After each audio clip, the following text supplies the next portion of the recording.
आप देख रहे हैं कि अभी हम आप लोग के लिए रेलवे का मैथ और रीजनिंग का सीरीज चला रहे हैं, जो कि सारा का सारा प्रीवियस ईयर क्वेश्चन पूछा गया है ना। जितना भी क्वेश्चन है सब का सब प्रीवियस ईयर क्वेश्चन से आप लोग को हम करवा रहे हैं। तो वैसे सीरीज में आप लोग को आज मैं जो क्वेश्चन लेकर आया हूँ, अलग अलग सेटों से क्वेश्चन को छांट कर मैथ और रीजनिंग को एक साथ करके आज हम आप लोग क्लास देने वाले हैं। तो चलिए जी, इसी क्रम में आगे बढ़ते हैं और बाकी क्वेश्चन को धीरे धीरे करके सॉल्व करते हैं।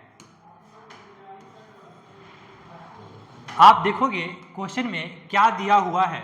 दिया है क्वेश्चन में कि 1250 रुपये की राशि को 4 वर्ष में इतना हो जाती है तो ब्याज की दर ज्ञात करें। बात समझिए क्वेश्चन में क्या दिया हुआ है कि कोई 1250 रुपया की राशि है, 4 वर्षों में इतना हो जाती है तो ब्याज की दर, हमको साधारण ब्याज की दर ज्ञात करना है।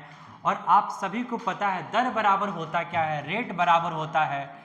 रेट बराबर होता है SI, मतलब 1250 रुपये की राशि 1550 हो गया, मतलब कितना बढ़ा होगा। तो आप बोलो सर 300 रुपये बढ़ा होगा। 300 पर ब्याज हो गया, 300 ब्याज हो गया परसेंट इंटू 100 और बाई में प्रिंसिपल यानी 1250 और गुने समय, समय कितना है तो R बराबर क्या होता है ऐसा ही इंटू P इंटू T जो होता है हमारा। ऐसे कंडीशन पर लागू करोगे तो हो जाए क्या हमारे पास 1 जीरो से 1 जीरो कट गया हमारे पास, 25 से 4 बार में, 25 से 5 बार में, 5 4 से 4 कैंसिल, 5 से काटो कितने बार में 6% हमारा क्या होगा इस क्वेश्चन का आंसर हो जाएगा। 6% क्या होगा क्वेश्चन का आंसर हो जाएगा। चलिए इसी क्रम में आगे क्वेश्चन बढ़ेंगे। अगला क्वेश्चन जो है सेम कॉन्सेप्ट है, बस थोड़ा सा आपको ध्यान देना है। बोला गया है क्या, बढ़ जाओ ऊपर, फट जाएगा जी, बड़ा करेंगे, बड़ा टेंशन है इसमें अभी बोला कि हम हटेंगे ही नहीं और ये दो क्वेश्चन सेट हो गया ना। चलिए कोई बात नहीं। 5% वार्षिक ब्याज की दर से 5 वर्ष के लिए निवेश की गई धनराशि इतना रुपया की राशि साधारण ब्याज ज्ञात करना है। तो वैसी कंडीशन में आपको बताया गया था कि SI जो होता है वो होता है R into T. R into T आप यार जब भी निकलेगा वो किस में निकलेगा, प्रतिशत में निकल कर आएगा।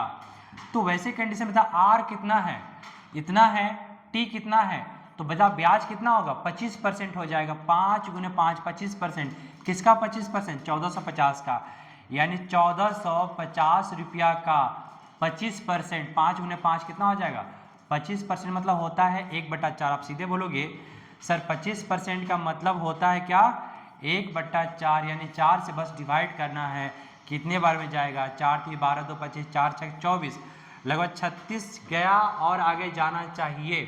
कितना हो जाएगा 4 12 2 25 24 50 10 कितना 4 दूनी, यानी 62 यहाँ पर लगभग हमारा क्या आंसर इसको रिप्रेजेंट करेगा। बाकी सोल्यूशन से मतलब नहीं, क्योंकि आप एग्जाम में बैठे हो किसी को समझाने के लिए नहीं, आपको बस क्वेश्चन पकड़ना है।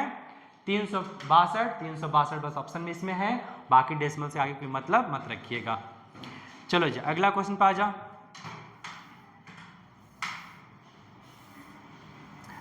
अगला क्वेश्चन में दिया हुआ है क्या, थोड़ा सा इसको इसी कर लो। चलो जी यहाँ था कि 5 सदस्यों वाले एक परिवार की औसत आयु 20 वर्ष है, ठीक है, जिसमें से सबसे युवा सदस्य जो है, सबसे छोटका जो लड़का है वो कितने साल का है, वो दे रखा है यहाँ पर 5 वर्ष का दे रखा है, 5 वर्ष का दे रखा है। तो बोला गया है यहाँ पर नोट डाउन कर लीजिए, 5 वर्ष का लड़का है। अब बोला गया क्या यहाँ पर सबसे युवा सदस्य के जन्म से पहले, जन्म से पहले का मतलब वो जन्म जिस दिन लिया नहीं था उस दिन पहले उसका पूरा परिवार का औसत आयु, पूरा परिवार का औसत आयु ज्ञात करना है। मतलब सिंपल सी बात है कि 5 साल पहले, आप सिंपल से बोलोगे 5 लोग हैं और 5 लोगों का औसत आयु 20 वर्ष है। 5 लोगों की औसत आयु कितनी है बोलोगे सर तो 20 वर्ष है। तो आप बोलो सर 5 लोगों का आयु का योग कितना होगा, तो नंबर गुने एवरेज बराबर कितना 100 साल होंगे। सब लोग मिलाकर कितने साल के हो जाएंगे 100 साल के हो जाएंगे। तो 5 वर्ष पहले अगर मैं बात करूं जब वो लड़का जन्म नहीं लिया था, मतलब 5 वर्ष का था आज से 5 वर्ष पहले जन्म नहीं लेगा तो सभी लोग 5-5 वर्ष कम होंगे, 5 लोग हैं और 5-5 वर्ष जब कम होंगे तो टोटल 25 वर्ष क्या होगा, कम होगा। यानी बताओ जब लड़का का जन्म नहीं हुआ था तब पूरे परिवार की आयु कितनी थी, 75 वर्ष थी। यानी एक लड़का नहीं था उस समय, यानी 4 लोगों का औसत आयु 75 थी। तो बोला गया 4 लोगों का योग 75 था तो एवरेज बराबर क्या होगा, योग बट्टा नंबर, यानी आप डिवाइड कर दो, यहाँ पर एवरेज निकालना होगा तो सर 75 लोग सम था, नंबर से डिवाइड कर देंगे, आप करोगे 18 दशमलव कुछ आएगा, 18.22 के सब ऑप्शन में है तो 18×72 हो जाएगा, 3 हो जाएगा, है ना। और यहाँ डेसिमल कर लो, यहाँ पर बचेगा कितना 28, 18×32 यानी 7 पॉइंट समथिंग आएगा। यह जो ऑप्शन आपका डी को रिप्रेजेंट कर रहा है, 18.75 जो क्या होगा उस परिवार का औसत आयु होगा, उस परिवार का औसत आयु कहलाएगा, है या नहीं। चलो जी अगला क्वेश्चन पे आ जाओ। अगला क्वेश्चन बोला गया है इसमें क्या, ये है रीजनिंग का क्वेश्चन, ये है रीजनिंग का क्वेश्चन जिसमें बोला गया है कि दी गई छवि को बनाने के लिए आवश्यक पंक्तियों की संख्या ज्ञात करें। देखो ऐसे क्वेश्चन में एक कंडीशन क्या चलता है, कंडीशन ये चलता है सर कि ऐसे फिगर को हम काउंट कैसे करेंगे। तो पहली बात हमेशा आप काउंट ऐसे लाइन को करना, ऐसे, फिर ये लाइन को, फिर तिर्यक लाइन को। ये 3 बातें आप याद रखिएगा यहाँ पर कि सर ऐसे इस तरह से हम लोग क्या करते हैं, काउंट करते हैं, इस तरह से हम लोग क्या करते हैं, काउंट करते हैं। तो बोले 1, फिर बोलो 2, 3, 4, सर 4 हो गया, ऐसे लाइन 4 हो गया। अब ऐसे काउंट करो, जो सीधा है सर सीधा है क्या, नहीं है, अब तिर्यक है तो 1, 2, 3, यहाँ सर तिर्यक में ऐसे काउंट किया तो 3 हुआ। अब ऐसे काउंट करो तो 1, 2, 3 यानी 3 सर ऐसे भी हुआ। तो टोटल हमारे पास मिलाकर 3, 3, 6, 4, 10, 10 जो हमारा होगा टोटल का टोटल 10 जो हमारा होगा वही आंसर रिप्रेजेंट करेगा। टोटल 10 संख्याएं हैं जो कि आंसर को रिप्रेजेंट करेंगी। टोटल 10 लाइनें हैं। न्यूनतम यहाँ हमेशा पूछेगा न्यूनतम है या नहीं, तो न्यूनतम में यहाँ से एक टुकड़ा नहीं काउंट करेंगे, ये टोटल एक टुकड़ा एक कहलाएगा। चलो जी 10 हमारा आंसर होगा जो कि यहाँ पर 3 नंबर में रिप्रेजेंट कर रहा था। ठीक है अगला क्वेश्चन चलोगे। बोला गया है क्या, एक वस्तु को 500 क्षेत्र बेचने पर बेचा था तब इसका क्रय मूल्य 600 रुपये था। ठीक है कोई हानि प्रतिशत ज्ञात, कुछ नहीं करना है। बेचा गया है 575 में, बेचा गया है 575 रुपया में, 575 में, और उसका मूल्य कितना था 600 रुपया। तो बता सिंपल सा हानि ही होगा ना। आप यहाँ बोलो सर हानि, तो हानि प्रतिशत जब बराबर कहता है हानि बट्टा क्रय मूल्य, तो हानि कितना का हानि हुआ है सर यहाँ पर, तो बोलो सर 24 रुपया की हानि हुई है। कहाँ पे 600 रुपया पे। परसेंटेज के लिए क्या करोगे, ये ससुरा का चल रहा है। परसेंटेज के लिए हानि 2 0 से 2 0 हटा दोगे, कितना बचेगा सर 4% हानि हुई है, 4% हानि हुई है, जो ऑप्शन नंबर डी को रिप्रेजेंट कर रहा है। ये सारे क्वेश्चंस पूछा गया क्वेश्चंस है रेलवे एनटीपीसी में। अगला क्वेश्चन चलोगे।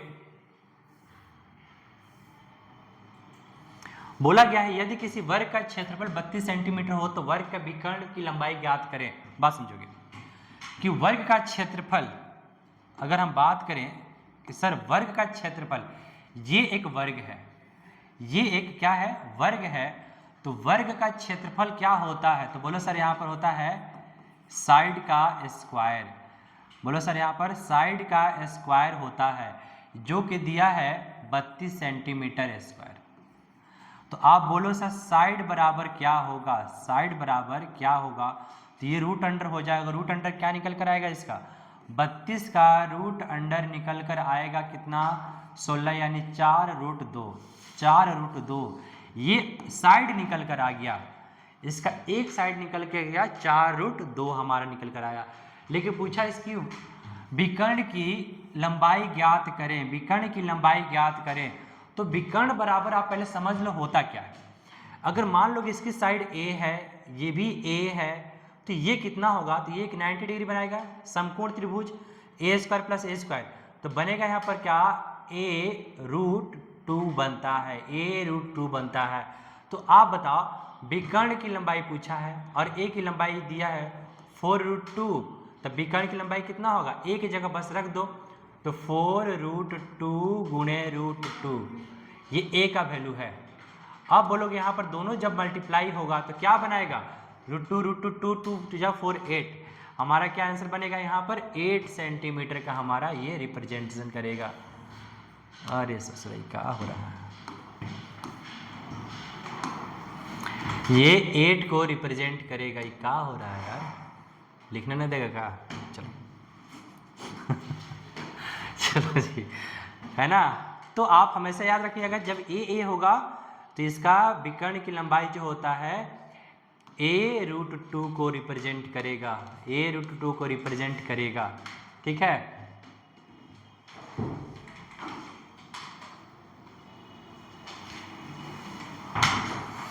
चलो जी अगला क्वेश्चन पे आ जाओ।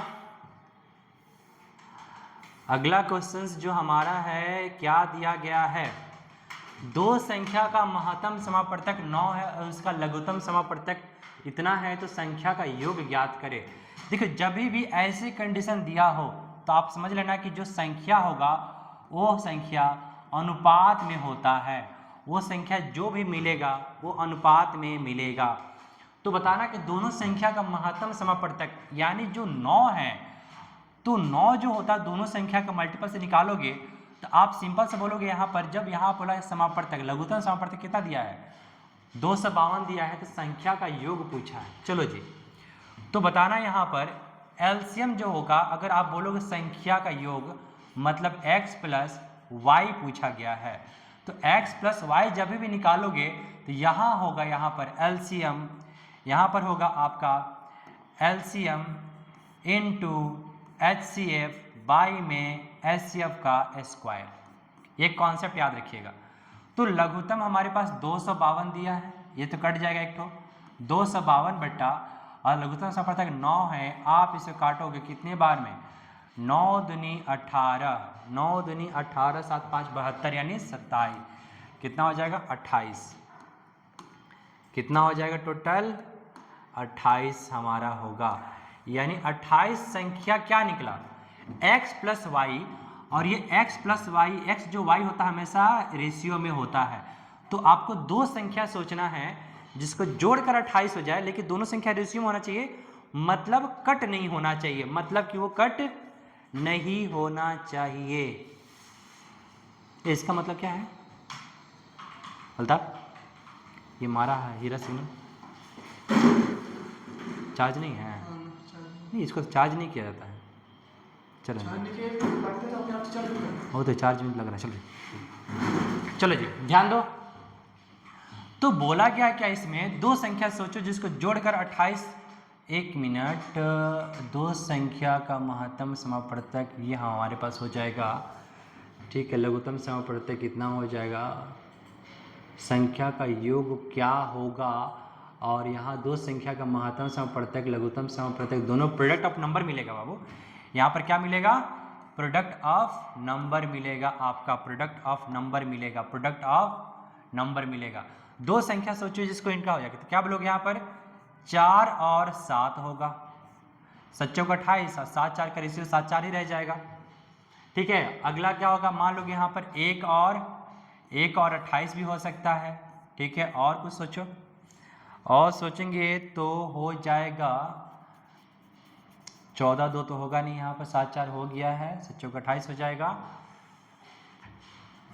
चलो जी, अगर मान लो कि पहली बात कि ये दो संख्याएं हैं, तो जब संख्या को वापस प्राप्त करना होता है तो उसको HCF से मल्टीप्लाई करते हैं, यानी 9 है इसका HCF, तो मल्टीप्लाई करोगे 9 से, तो 9 चौका 36 और 9 साते 63, 9 साते 63, अगर इसमें करोगे तो 9 इकाई 9 और यहाँ 9 गुणे 28 होगा, और भी ऐसी संख्या बन सकती है।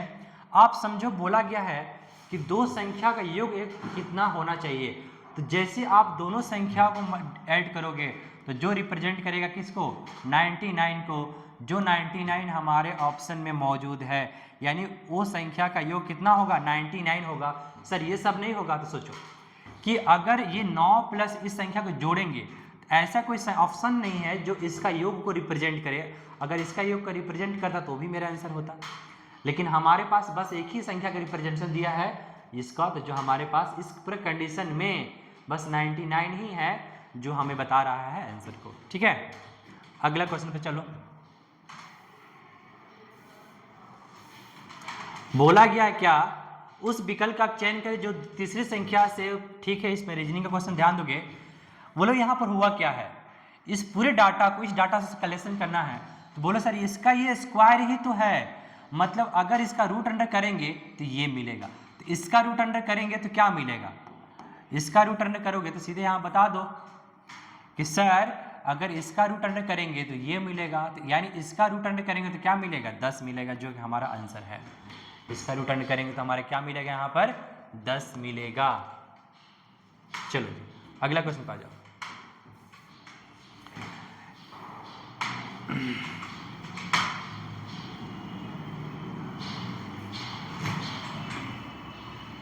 क्वेश्चन पे ध्यान दीजिएगा, क्वेश्चन अच्छा है।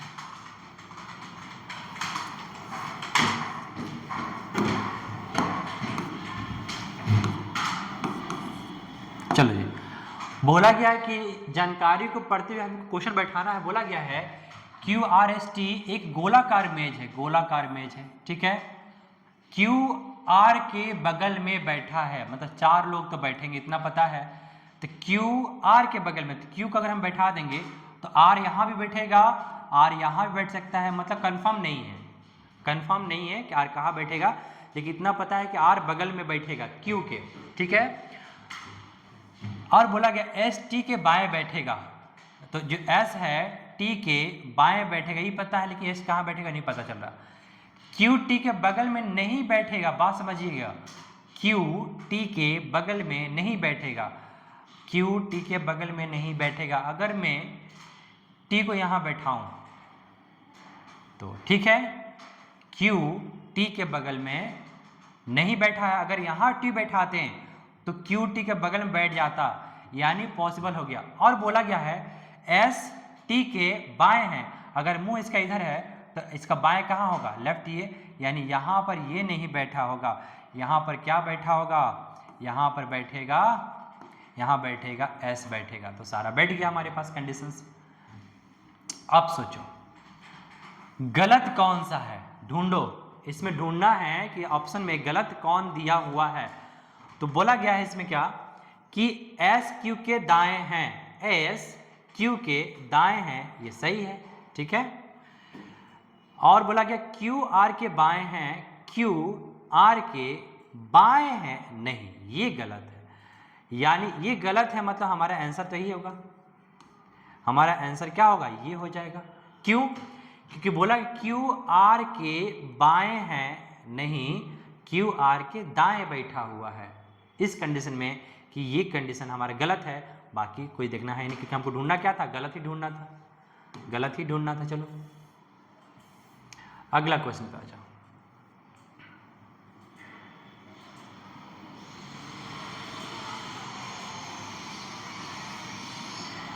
चलो जी, बोला गया है यदि इतना इतना का वैल्यू दिया है तो इतना ज्ञात करे, तो कोई बात नहीं, चलो ध्यान दो। अब ऐसे क्वेश्चन में आप दो रास्ते हैं कि बैठ के मेहनत करो, क्रॉस मल्टीप्लाई करो, आंसर तो आ ही जाएगा, या तो स्मार्ट अप्रोच करो, थोड़ा सा वैल्यू सोच लो तो बेटर होगा। वैल्यू सोचने का मतलब ये है कि अगर मैं x के स्थान पे 4 दूनी 8 5 13, हमको 13 चाहिए, ये इसको रिप्रेजेंट कर रहा और ये पार्टी इसको रिप्रेजेंट कर रहा, ठीक है। तो x की जगह पर 2 बैठा, 8 4 दूनी 8 8 5 13, यानी 2 बैठाने से काम हो रहा है, और यहाँ 2 बैठाने से काम हो रहा है, 3 दूनी 6 6 और 11 17, यानी x का वैल्यू 2 हमें मिल गया सर, x का वैल्यू 2 बैठाने से रिप्रेजेंटेशन हमारा सही हो रहा है।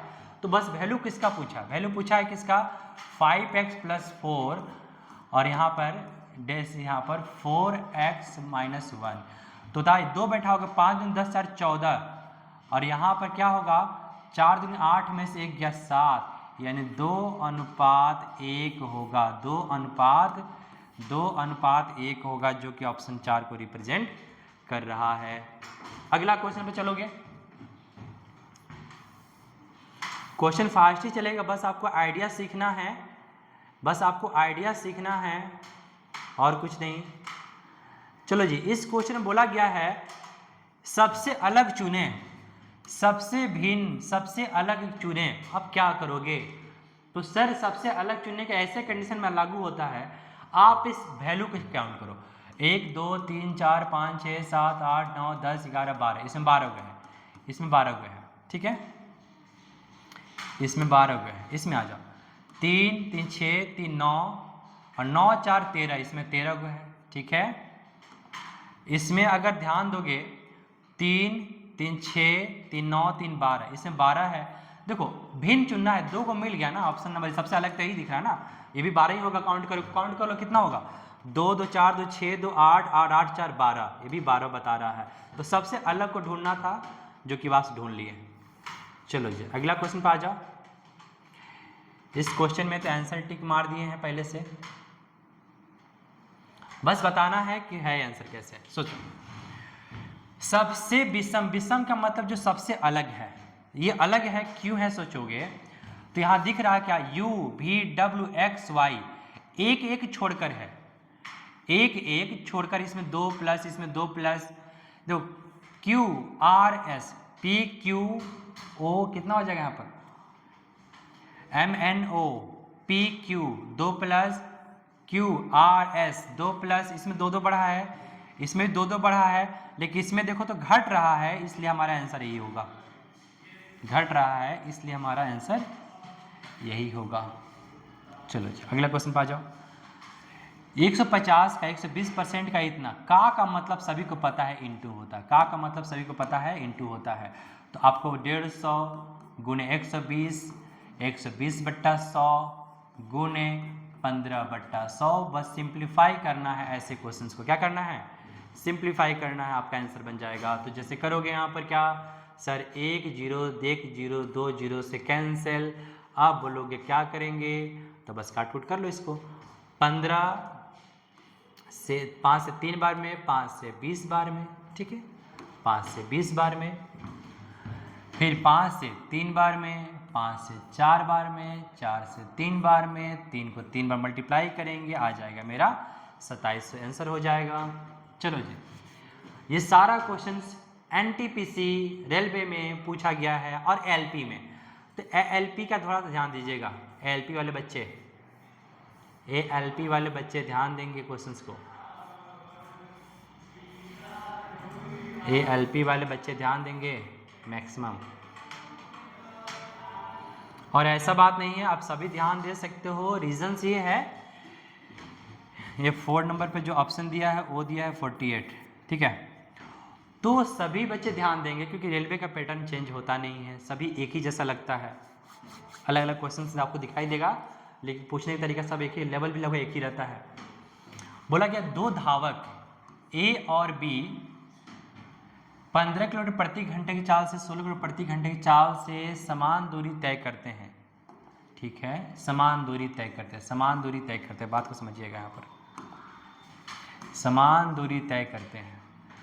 यदि ए बी से 16 मिनट अधिक समय लेता है, ओके, तो दूरी ज्ञात करें, दूरी ज्ञात करें। चलो जी बाबा दूरी ज्ञात करो। यहाँ पर देखो, जब समान दूरी हो, एक बात याद रखिएगा,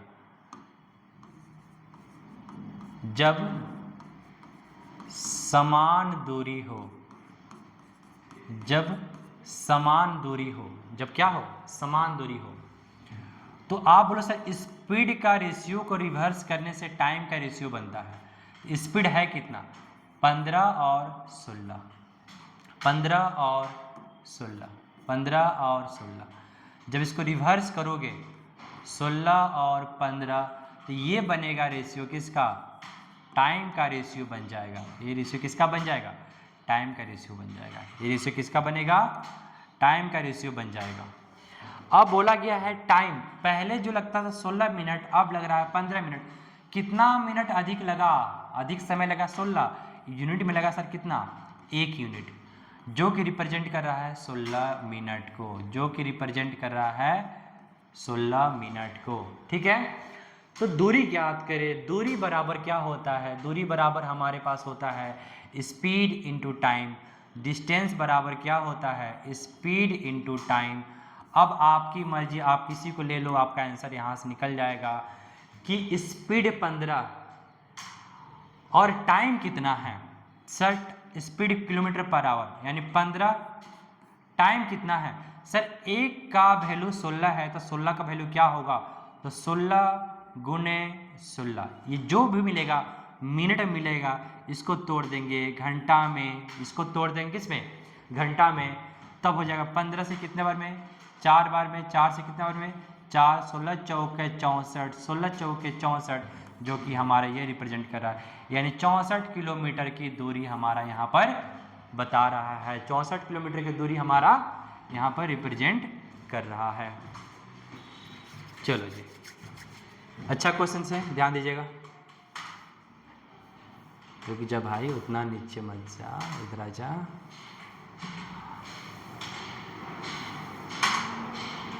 ढूंढना है इसमें, इसके आगे क्या होगा कोई बात नहीं, ढूंढ लेंगे। देखो डी से ई जा रहा है, डी ई, एफ नहीं लिखा है, एफ नहीं लिखा है, जी एच आई नहीं लिखा है, जे के एल नहीं लिखा, एम एन ओ नहीं लिखेगा, ओ के अगला बात से M N O P, O P हमारा यहीं पर रिप्रेजेंट कर रहा है यहाँ पर, है ना, O P, sorry O P नहीं, ओ पी नहीं, अभी जस्ट बता रहे हैं क्या होगा, ओ पी नहीं होगा, ओ छोड़कर पी क्यू, पी क्यू न होगा, ओ छोड़ देना है, ये सभी छोड़ा जा रहा है, छोड़कर ओ के बाद पी क्यू हमारा क्या होगा, आंसर को बतलाएगा। चलो अगला क्वेश्चन पा जाओ। बोला गया क्या यहाँ पर, एक टेलीविजन सेट को इतना में खरीदा गया था, इतना रुपया परिवहन खर्च किया गया था, तो किससे कीमत बेचेगी इसका। देखो इसमें कुछ नहीं, क्वेश्चन ध्यान देना कि 650 में खरीदे हैं, 650 में खरीदे हैं और उस पे हम 50 रुपया परिवहन पे खर्च करते हैं, तो टोटल कॉस्ट प्राइस हमारा यही पड़ गया। जैसे कि अगर आपसे मैं बोलूं कि आप दुबई गए हो और दुबई से कोई सामान मेरे लिए ला रहे हो स्पेशल, तो मान लो कि आप 10,000 का सामान लाओगे और आने जाने में उस पर आपका एक्स्ट्रा खर्चा मान लो 10,000 पड़ गया, तो आप हमसे कितना वसूलोगे, 20,000 रुपये वसूलोगे ना, क्योंकि आपका टोटल कॉस्ट तो उसी पड़ेगा। तो 650 का सामान है, 50 रुपया आपका डिलीवरी चार्ज लग गया, तो टोटल हमारे पास कितना बोलोगे ना सर एक वर्ड में, कि सर एक वर्ड में क्या बोलेंगे कि सर 700 रुपया लगा, एक वर्ड में क्या बोलोगे सर 700 रुपया हमारा खर्च हो गया, 700 रुपया हमारा खर्च हो गया। अब बोला गया है अगर इसको 20% लाभ पर बेचें, 20% का लाभ मतलब 120% पर बेचेंगे, 120% पर बेचेंगे तो कितना में बेचेंगे, 2 जीरो से 2 जीरो उड़ा दो, 12 7 84 यानी 840 रुपया हमारा क्या होगा, आंसर होगा, 840 रुपया हमारा आंसर होगा। चलो जी अगला क्वेश्चन पे आ जाओ। बोला गया यहाँ पर क्या, ये है कैलकुलेशन, यहाँ पर सजा के डर से शिक्षा के दौरान जल्दसाजी घटनाओं में कमी आई है, तो बताना कौन इसको निरूपित करता है। ठीक है, सजा के डर से, सजा के डर से कमी आई है, शिक्षा रट्टा बन गई इसलिए छात्र से कहते हैं, ये कुछ नहीं है रिलेटेड, कहीं नहीं बोला कि शिक्षा रट्टा बन गई है इसलिए कट गया। यदि छात्रों को परीक्षा दौरान जल्दसाजी करते हुए पकड़ा गया तो निरीक्षक को दोषी ठहराया जाएगा, निरीक्षक को दोषी ठहराया गया, इस क्वेश्चन में कॉन्सेप्ट में कहीं कहीं नहीं लिखा है इसलिए भी कट जाएगा। अगला बार दिया गया है इसमें क्या कि परीक्षा कठिन होने पर जल्दसाजी के मामले बढ़ जाते हैं, ये क्या स्टेटमेंट में दिया था, कहीं नहीं दिया था सर, इसलिए भी नहीं माना जाएगा, ऑप्शन बचेगा, यही हमारा आंसर हो। क्या सजा एक ऐसा कारक है जिससे परीक्षा दौरान होने जल्दसाजी घटनाओं में नियंत्रित किया जाता है, बात सही है, इसलिए हमारा ऑप्शन इस स्टेटमेंट में वो इंक्लूडेड है। चलो जी अगला पे आ जाओ, इसको बस इकाई स्थान बताना है, इसमें क्या बताना है, इकाई स्थान को बताना है।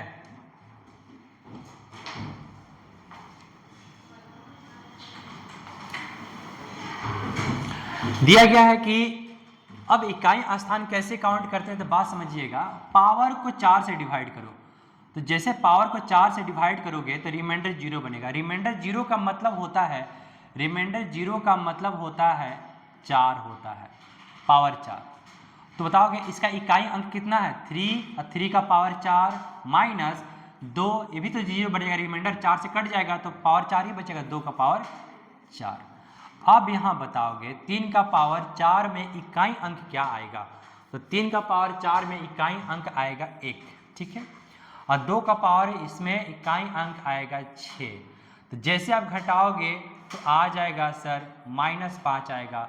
-5 मत सोचना, इसमें आप फिर जब भी संख्या निगेटिव में आए उसमें आप 10 जोड़ देना, तो बताना 5, इकाई अंक हमारा क्या निकल कर आएगा, 5 निकल कर आएगा। बस ये समझिएगा, जब भी संख्या निगेटिव में आएगा उसमें आप 10 जोड़ दीजिएगा, ठीक है। अगला क्वेश्चन पे आ जाओ। विषम शब्द चुनना, वृक्ष, जड़ी बूटी, फूल और झाड़ी, इसमें कौन आंसर होगा। वृक्ष, फूल, वृक्ष पूरा प्लांट है, जड़ी बूटी प्लांट है, यहाँ पर झाड़ी पूरा हिस्सा है, और उसका एक पार्ट का नाम दिया है फूल, उसका एक पार्ट का नाम दिया है फूल, इसलिए हमारा आंसर क्या होगा, ये फूल हमारा आंसर हमारा हो जाएगा। फूल हमारा क्या होगा, आंसर हो जाएगा, क्योंकि एक छोटा सा पार्ट है, ये पूरा प्लांट्स का नाम दिया हुआ है, ठीक है। अगला क्वेश्चन पे आ जाओ।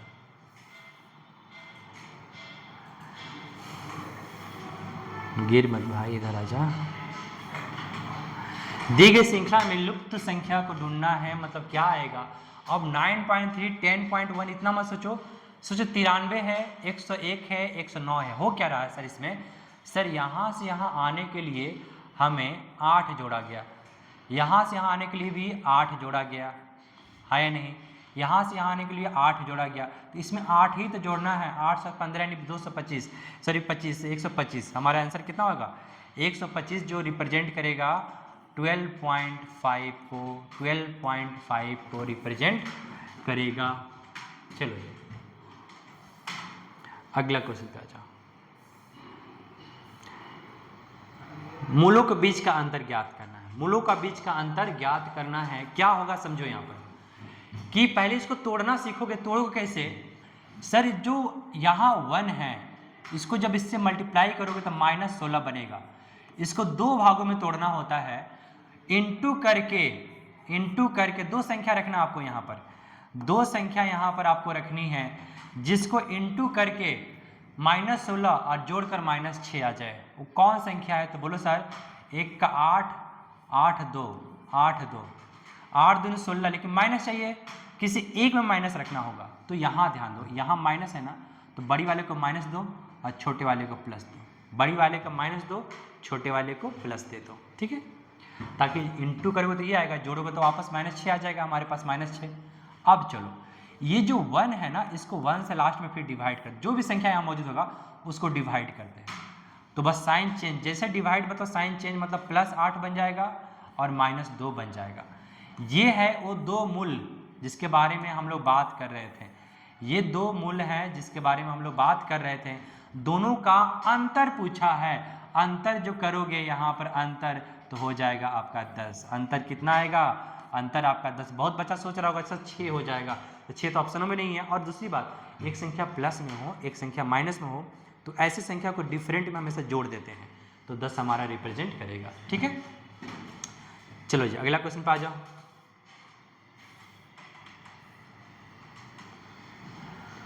बेहतरीन तरीके से वर्ग, चतुर्भुज, ज्यामिति, वर्ग, चतुर्भुज और ज्यामिति को रिप्रेजेंट करने वाले कौन सा है, तो जितने भी वर्ग है वो चतुर्भुज कहलाते हैं और सभी चतुर्भुज ज्यामिति कहलाते हैं। इस हिसाब से मेरा पहला ऑप्शन सही होगा। ये वर्ग, सभी वर्ग, चतुर्भुज, सभी चतुर्भुज ज्यामिति तो है ना, तो यह इसलिए हमारा ये सर्कल अच्छा से डिनोट करेगा। इसमें तो है नहीं कुछ ऐसा, ये अलग हो गया। अगला पे आ जाओ। क्वेश्चंस में क्या दिया है, 7 किलोमीटर दिशा की ओर चलती है, फिर वह दक्षिण की ओर मुड़ती है, फिर 5 किलोमीटर यात्रा करती है, फिर उत्तर की ओर मुड़ती है 7 किलोमीटर। ये सब क्या, चलो ठीक है, कोई बात, क्वेश्चन है बनाना पड़ेगा कि एक टैक्सी 7 किलोमीटर दक्षिण दिशा में जाती है। दक्षिण दिशा का मतलब होता है नीचे। आप हमेशा इसको याद रखिएगा, ऊपर नॉर्थ, साउथ, ईस्ट, वेस्ट, उत्तर दक्षिण पूरब पश्चिम इस चीज को मानकर आप हमेशा चलना, तब ठीक रहेगा। तो चला नीचे, यहां से चलना शुरू किया और क्या हुआ, क्वेश्चन क्या था, 7 किलोमीटर दक्षिण दिशा की ओर चलने के बाद फिर वह पूरब की तरफ मुड़ जाती है, पूरब की तरफ मुड़ जाती है और चलती है 5। लाइन पे ध्यान दीजिए, लंबा लाइन है, थोड़ा सा छोटा लाइन होगा, यहां तक पहुंचा, ठीक है। फिर वह उत्तर की ओर मुड़ती है और 7 किलोमीटर चलती है, फिर यहाँ से 7 किलोमीटर चलती है उत्तर किलोमीटर, ठीक है।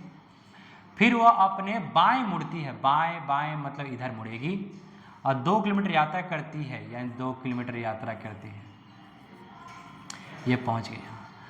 तो बोला गया है कि प्रारंभिक स्थिति से मतलब यहाँ से संबंध में क्या स्थिति है, तो बोला गया है 3 किलोमीटर पश्चिम की ओर। देखो हमको बताना है इसी दूरी, टोटल 5 है, 5 में 2 चला है तो बचा कितना, 3। तो अब ये 3 है किधर में, तो इस स्थिति से ध्यान दोगे, यहाँ पर बोला गया है 3 किलोमीटर पश्चिम की ओर। क्वेश्चन में क्या था, प्रारंभिक स्थिति के संबंध में, यहाँ से किधर है, तो इधर नहीं ना, ये इधर में, इसको बताना है ये कहाँ पर है, तो 3 किलोमीटर पूरब की ओर है, 3 किलोमीटर पूरब की ओर चाहिए, जो कि ऑप्शन में हमारा 4 पे डिनोट कर रहा है। 3 किलोमीटर पूरब की ओर हमारा बता रहा है, 3 किलोमीटर पश्चिम भी है, तो ये है पश्चिम, लेकिन वो कहाँ खड़ा है, इधर से 3 किलोमीटर पूरब की तरफ खड़ा है, जो हमारा आंसर होगा। चलो जी अगला क्वेश्चन पे आ जाओ। बोला गया है क्या, दिए गए समीकरण सही करने के लिए 2 चिन्हों का बदलकर आपस में करना है। तो ऐसे क्वेश्चन को आप कोशिश करना, अगर एग्जाम में आ जाए तो हिट टू हिट करना, ठीक है, वरना आप ऐसे क्वेश्चन को लास्ट में करना तो बेटर होता है, ठीक है, क्योंकि इसमें आपको ऑप्शन चेक करना पड़ता है। अगर लकली हो तो आप पहला ऑप्शन चेक करोगे, पहला ऑप्शन मैच कर जाएगा, दूसरा करोगे दूसरा मैच कर जाएगा, नहीं मैच किया तो चारों चेक करना पड़ता है, ठीक है, बस वैल्यू चेंज करना है, वो बन जाएगा। चलो जी क्वेश्चन से आ जाए। इसमें 2 नल खाली टंकी को क्रम से 8 मिनट और 20 मिनट में भर सकती है, हालांकि छिद्र के कारण, एक छिद्र होने के कारण 30 मिनट लेते हैं, ठीक है, कोई बात नहीं। 2 नल है, मान लो एक नल ए है, दूसरा है बी, ये दोनों ही मिलकर किसी नल को 8 मिनट और 20 मिनट में भर देते हैं। 8 minute 20 minute, 8 minute 20 minute, okay. Question रुक जा, क्वेश्चन अलग अलग है, सबका डायरेक्शन अलग अलग दिया हुआ है। ए जो है 8 मिनट में, बी जो है 20 मिनट में, लेकिन बोला गया है कि जब तीनों साथ में खुलते हैं तो 30 मिनट का समय लेते हैं, जिसमें एक छेद भी है, मतलब ए भी शामिल है, बी भी शामिल है, एगो सी भी शामिल है जो कि घटा रहा है, बाकी सब प्लस कर रहे हैं, और इस सब मिलकर कितना मिनट में, 30 मिनट में भर रहे हैं। सब मिलकर क्या कर रहे हैं, 30 मिनट में भर रहे हैं। तो हमें तो टोटल वर्क चाहिए ना, तो ये समय का जब एलसीएम निकालोगे, तो आपका क्या निकल कर आएगा, तब आपका निकल कर आएगा वर्क। चलो जी निकालो, 8 20 30 का एलसीएम कितना होगा, 8 20 30 का एलसीएम कितना होगा, 120, कितना होगा 120, ठीक है, टोटल कार्य निकल गया 120। अब करना क्या है, अब करना यही है कि बोला गया है तो भरी हुई टंकी, मतलब 120 काम पूरा फुल है, तो छिद्र कितना निकाल सकता है, एक बात बताओ, छिद्र का कैपेसिटी वैल्यू निकालो। 8 से 15 बार में इसका क्षमता 15 आ गया, इसका क्षमता कितना 6 आ गया, 20 6 6, और इसका क्षमता 4 हो गया। सर क्यों, 3 मिलकर 4 क्यों बनाएगा, इसका 15, इसका 6, और इसका क्या होना चाहिए जो 4 बना देगा, सोचो। तो 15 6 कितना होगा 21, 21 में हम क्या घटाएं कि 4 हो जाए, बोलोगे 17 माइनस 17, यानी इसी की क्षमता 17 है, तो सी का जो टाइम निकलेगा, टाइम किसका, सी का, टोटल वर्क 120 और क्षमता है 17, यही हमारा आंसर हो जाएगा, है ना। 120/17 मिनट में क्या करेगा, वो क्वेश्चंस को निपटा देगा, जो कि ऑप्शन है 3 नंबर पे, ठीक है। चलो जी, अब कोई बच्चा बोले सर यहाँ पर माइनस क्यों किए, ये माइनस क्यों रखना पड़ेगा, क्योंकि ये छेद वाला टंकी है, ये काम को कम कर रहा है और ये काम को बढ़ा रहा है, इसलिए तो 4 आया है ना, इसलिए तो 4 आया यहाँ पर।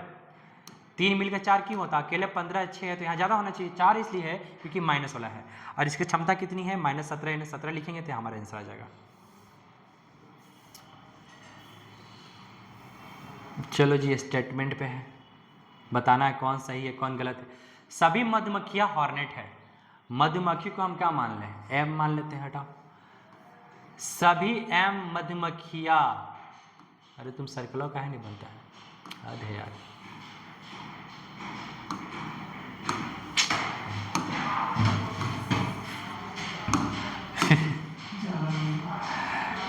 एकदम टेंशन दे दिया, ये गोल सर्कल हो ही नहीं रहा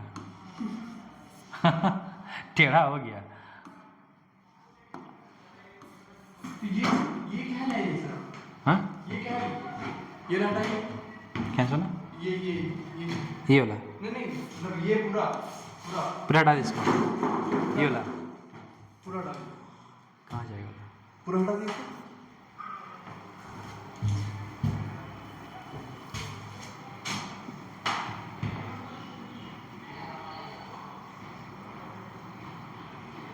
ऑर्डिनरी इंक पे जाना, थोड़ा सा देखते हैं क्या होता है। हो गया, चलो ठीक। और जब भी देना तब यहाँ से दीजिएगा, यहाँ से ये खोलिएगा, ये वाला। अच्छा, ये है, कहाँ गया ये? आ जाएगा अभी। अच्छा चलो, ये अच्छा है, ठीक है, हाँ ये सही है।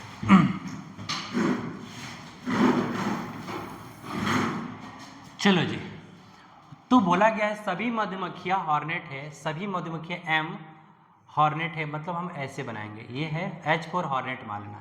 H4 क्या है? हॉर्नेट मान लेना। सभी मधुमक्खियाँ हॉर्नेट है। अब बोला गया क्या है? कुछ मधुमक्खियाँ, सभी मधुमक्खियाँ हॉर्नेट है, कुछ मधुमक्खियाँ ततैया है। तो ये हो जाएगा इसका डायग्राम, ये ततैया 54 ततैया मान लेना। अब बोला गया है कुछ हॉर्नेट ततैया है, कुछ हॉर्नेट ततैया है, यानी पहला स्टेटमेंट सही है, क्योंकि देखो ये जो बड़ा सर्कल है इसको ये तो काट रहा है ना, तो कुछ ये हो जाएगा। कुछ ततैया मधुमक्खियाँ, कुछ ततैया मधुमक्खियाँ, देखो ये मधुमक्खियाँ वाला भी काट रहा है सर्कल को, ये भी सही है, मतलब दोनों ही अनुसरण करते हैं।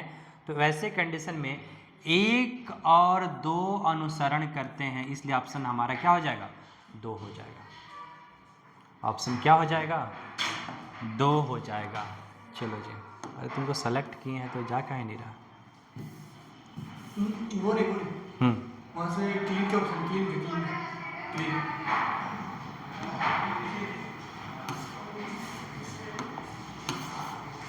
अब बारी नहीं होता। चलो ले वो संभाल लेंगे, ठीक है, उसको ऑर्डिनरी पे ही रखेंगे। इनको को कहाँ है हमारा इंक?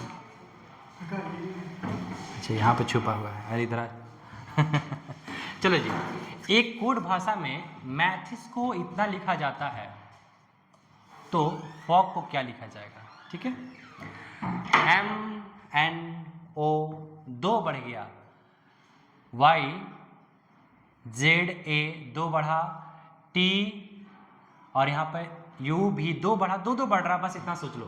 तो FGH H H option number पहला में दिख रहा है और कहीं ऑप्शन हमारा है नहीं, तो यही हमारा आंसर होगा। और O के बाद क्या? PQ आएगा, GHI आएगा, जो हमारा ऑप्शन को डिनोट कर रहा है। मतलब सभी में इसमें क्या हो रहा है? सभी लेटर में 2 की बढ़ रहा है, 2 बढ़ रहा है, इसमें है नहीं। चलो जी अगला जाओ।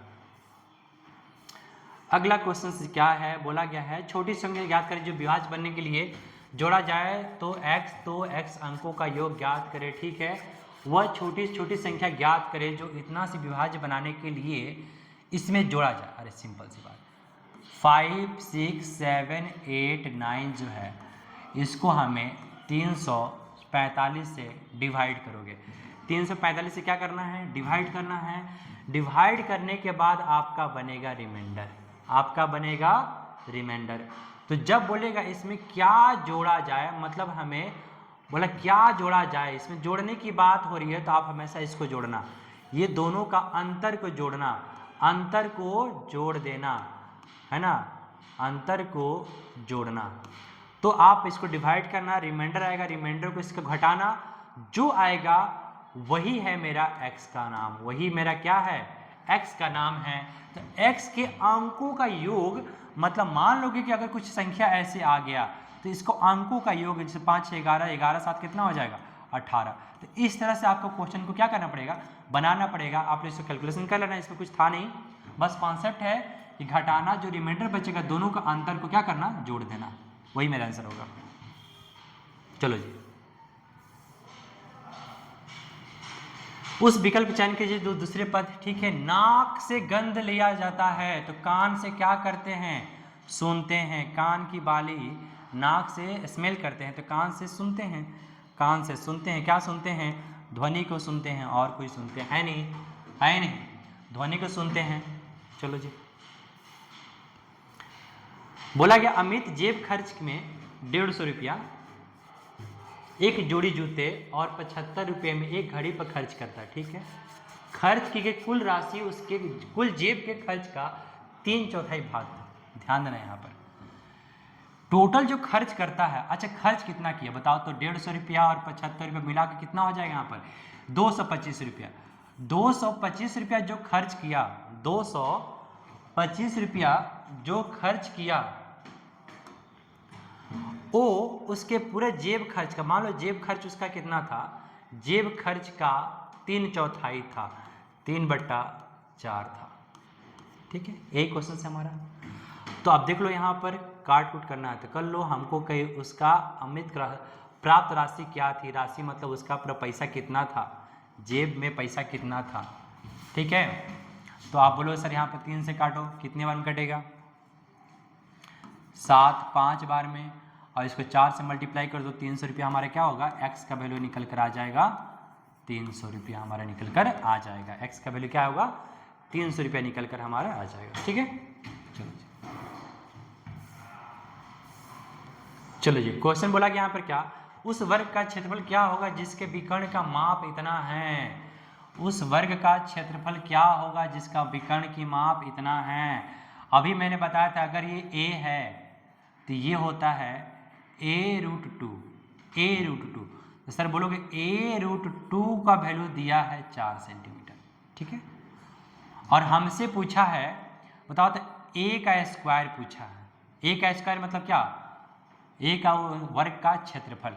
बताओ क्या निकल कर आएगा। तो सिंपल सी चीज़ बात बोलना, सर पहले यहाँ पर a आप बता दो, सीधे बोलोगे सर कि a बराबर होगा 4/√2 और a स्क्वायर बराबर होगा दोनों का स्क्वायर, मतलब हम बात करेंगे एरिया का, ठीक है। तो हो जाएगा 16/2, मतलब कट के हो जाएगा 8, कट के हो जाएगा 8, कट के हो जाएगा 8 सेंटीमीटर स्क्वायर, ठीक है। चलो अगला क्वेश्चन पे चलेंगे। अगला क्वेश्चन पे बोला गया है क्या कि रेखाखंड AB का मध्य बिंदु है। रुकना यार, तुम कहाँ जा रहा है, अच्छा। रेखाखंड AB का मध्य बिंदु निकालना है, ठीक है। तो 2 4 इतना है, एक रेखा है, रेखा D रेखाखंड, एक रेखा है जिसका नाम है AB का मध्य बिंदु। AB का मध्य बिंदु निकालना है।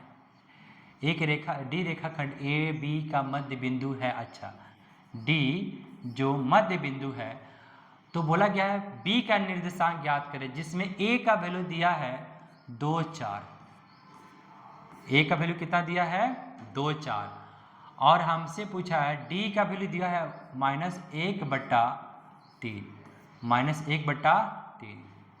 क्या भाई इसको जाम लग रहा है का, और हमसे पूछा है इसका कोऑर्डिनेट ज्ञात करें।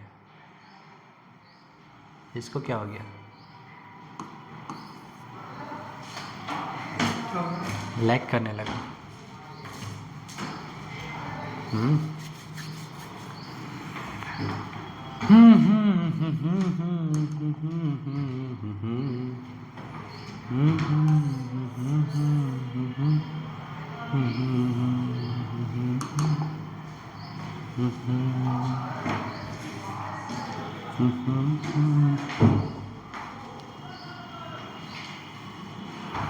चलो जी क्वेश्चन पे आ जाओ। देखो क्या क्या बोला गया है यहाँ पर कि A है, अरे तुम ऊपर जाओ ना, ठीक है आ जाओ।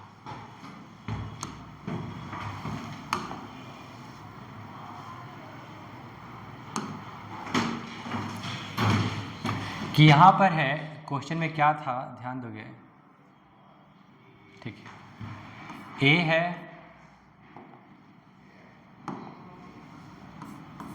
ए है, बीच में जो हिस्सा दिया है डी है और ये बी है। ए का कोऑर्डिनेट दिया है 2 और 4, बी का कोऑर्डिनेट दिया है -3 और ये -1 दिन, और हमें इसका कोऑर्डिनेट मतलब हम सिंपल सी बात करेंगे सर, इसका कोऑर्डिनेट का मतलब ये हो गया कि यहाँ का x और y का मान निकालना है। तो ये एक मध्य बिंदु है, एक क्या है, मध्य बिंदु है। मध्य बिंदु का कोऑर्डिनेट कैसे बनता है, तो आप सभी को पता होगा, इतना प्लस इतना इक्वल टू इतना होता है बाई 2, यानी 2 प्लस ये x/2 बराबर ये x की बात कर रहे हैं -1। तो वैसे कंडीशन में क्या निकल कर आएगा, यहाँ बोलोगे -2 और x का वैल्यू क्या निकल कर आएगा, -2 में ये जाकर -2 क्या होगा, -4। x का वैल्यू -4 आना चाहिए। अगर आप इसको सोल्यूशन करोगे तो ठीक है, वरना सोचो x पहला कहलाता है, y दूसरा कहलाता है, x पहला 4 -1 बस इसी में है, इसलिए मेरा आंसर क्या हो जाएगा, क्योंकि और -4 कहीं है नहीं। चलो फाइंड करो सर, यहाँ आपको मिलेगा 4 प्लस y/2 = 3, 3 दूनी 6 और 6 में 4 जाएगा, बचेगा 2, यानी बता रहा x का वैल्यू निकल कर आया -4 और y का वैल्यू निकल कर आया 2, यानी -4 2 हमारा क्या होगा, इस कोऑर्डिनेट का आंसर हो जाएगा।